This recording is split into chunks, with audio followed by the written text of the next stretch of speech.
Woofer, tweeter, woofer, tweeter, woofer, tweeter. There are two regions that you create vocal sound in, the upper larynx and the lower larynx.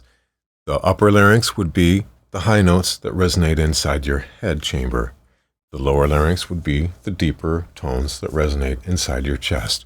Vocal fry would be the bottom of the top, if that makes sense. So the bottom of your high notes is where you create that vocal fry and sort of the illusion of deep voice when you create it in the back of your throat.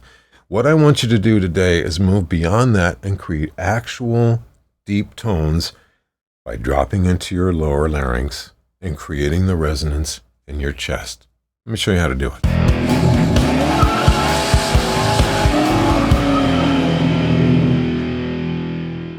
Let me show you how to get more chest resonance and less head resonance. First thing we're going to do is just a little simple biofeedback. I want you to pinch your nose right at the base of your skull where the bone ends and pinch your fingers over your nose, and you'll be able to feel whenever air leaves your nasal passage. And that's what you're basically paying attention to. And you want to relax your chest and try to send as little air as possible through your nasal passage. So, of course, obviously, when you begin, you will pinch off and you'll notice that you hear a huge difference because you're accustomed to sending so much air through that passage. But as you practice, let just a little bit of air slip past so you don't go completely nuts in the beginning. But as you practice, you'll notice that less and less air is traveling through that passageway, and the more you pinch, the less you notice.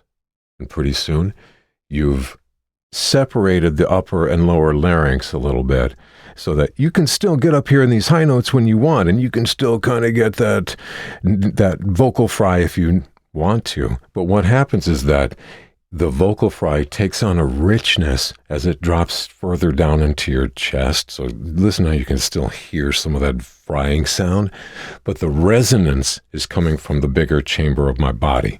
So that's the simple trick, is that you basically teach your body to stop panicking and thinking it's going to run out of air, and you teach it to relax. And now I'm at the point where I really don't even notice how little air I send through my nasal passage unless I need to. When I'm singing, if I want to hit the high notes, of course, I'm going to use my head voice. But for voiceover, for the most part, I want to stay in my lower larynx and my deeper resonance and let them roll it off on the back end.